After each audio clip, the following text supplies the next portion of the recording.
Alright guys, in my garage, I already got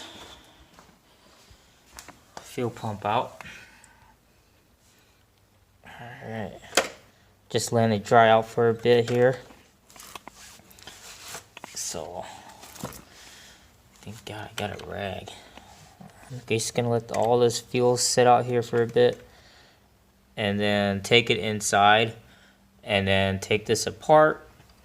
And then if you don't remember, this has a little pin in here where you had to take this out for the spring for these two silver rods to come out, and then you can go ahead and pull. Remember, if you guys remember, I'll put my video in. Remember, unlock these tabs here, these two tabs right here,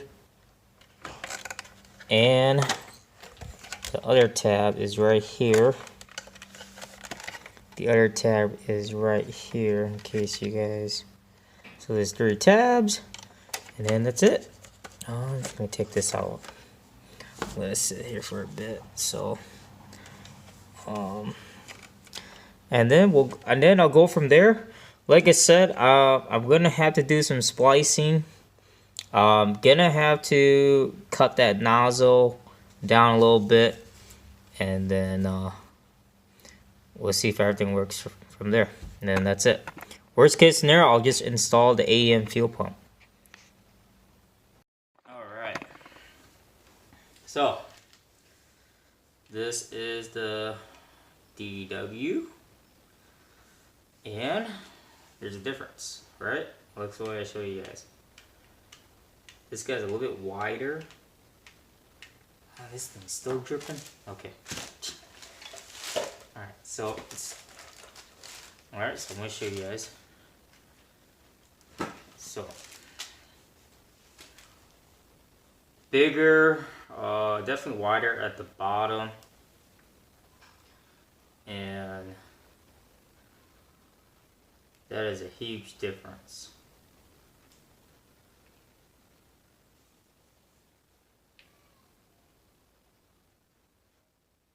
And the connectors are totally different.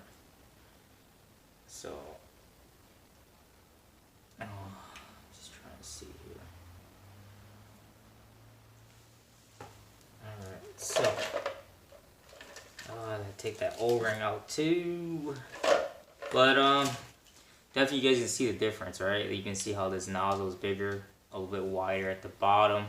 Okay. Comparison, just want to show you guys this. Okay. How big these two are at the bottom. So I am gonna go ahead and try and put this all in together. I won't, like I said, I will try my best to explain, like when I splice the wires, especially for this connector here, splice the wires, and then trying to connect it at the top of the fuel hanger. So bear with me guys in this video. I will try, like I said, once I'm completely done with the install, feel free to ask me, like I said, feel free to ask me comments on the video, so I'll comment back. I try my best to comment back to anybody that's really interested in trying to get parts like installed into their car. So like I said, I'm not a tuner. You know, I can't tell you what's wrong with your car. You know, I'm not a mechanic, so, but I'll try my best to give you like my insight, my experience towards this. So bear with me, guys. All right, so I kind of want to show you. Yeah, I want to show you guys what I did. So I cut this connector off, and then I spliced these two, and then the fuel pump is right here with the filter here, and then it's this connector is from the DW 300C pump. Just want to let you guys know that. So this wire is from, these two wires were used to be from, if I can find that connector. It's not from this one. I'm trying to show you guys the other one that I cut off. Good question. Oh, it's in here. Oh, I'm using my phone. Not a good idea. So this came like that. Okay, so I cut that off. Now this original connector is from the deathschwerks plug and play adapter kit. So cut that off, and then I also splice these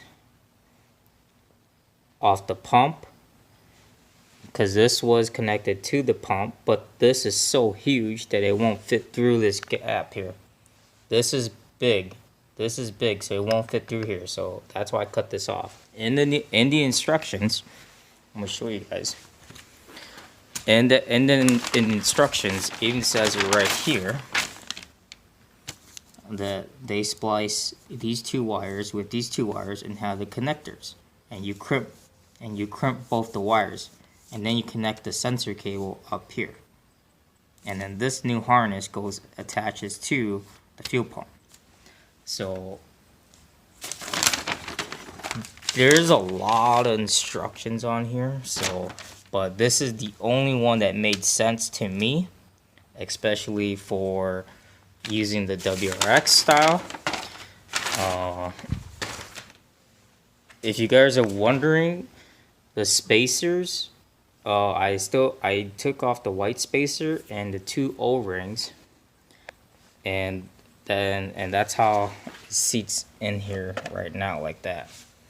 But we're gonna try and see if that fits. If it doesn't fit, then I'll chop off 1/2 inch of the nozzle and then reinsert it back in there.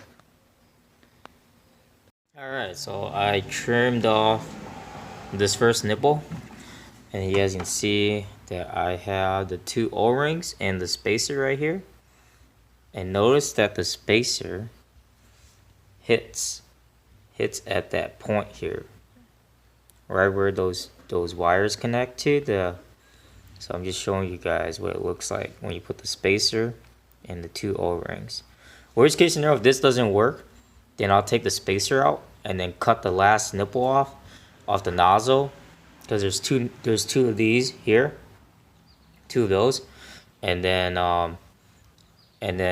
try and get this bottom piece as close to sealing into here, under here. So we'll go ahead and take a look at it. But you can see I crimped the wires already, so just want to show you guys what the finished product looks like right now. And like I said, if it doesn't fit, I will trim this again, and then make sure that it seals this bottom, completely seals at the very bottom when I put in the inside the hanger here. Alright guys, so failed install on the Hellcat fuel pump.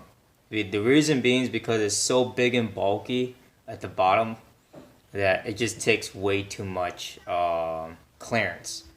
And so with the hanger, there's no way. I would need like at least a full inch extra on the hanger. I mean, I'm talking about when you try and seat everything back in here, it's still so big and bulky at the bottom that if you were to compare to the DW300C pump, you can see how it's not big and bulky at the bottom, so it just seats in perfectly, and there's really no clearance issues. Same thing, I'm going to install the AEM fuel pump, and this brand new red and black wire is the deathschwerks adapter plug and play kit, so it does work with the AEM fuel pump. If you do get the AEM fuel pump, like I said, you only get this. This is all you get, and you have to solder these two wires or buy a crimping set for the AEM fuel pump. So that's why if you do buy AEMs, you gotta get the deathschwerks plug and play adapter kit. So other than that, I'm just gonna install the AEM fuel pump, and then I don't know, man. I got a lot of stuff down here. I mean, you guys can see all this work I've been doing since last night. So I do want the Hellcat pump, but as of right now, I don't know. I might look into the Walbro 485. I'm gonna ask Nostrum how they did the install on that pump, because hopefully that the 485 isn't as big and bulky at the bottom like the Hellcat is. So I do plan on have everything ready to go with the Hellcat just in case if I upgrade the fuel hanger. I believe Radium Engineering has a fuel hanger kit, so I'm gonna ask Nick about that. So stay tuned for more. So far the engine and transmission for the FA, the WRXs, is pretty stout. I have to give that for the amount of beating that I've done on this car. And the number one issue right now is the fueling system for the FA platform. So I'm really shocked that they haven't really done any more fueling capabilities and fueling performance products for the FA20 DIT. So that's something on that I really want to work on, because if we could push more fuel, more power. So hopefully, like I said, at the end of fall, Nostrum is releasing their direct injectors that are supposed to be 60 to 61% more fueling. So we'll see how many cc's that is. So stay tuned for that.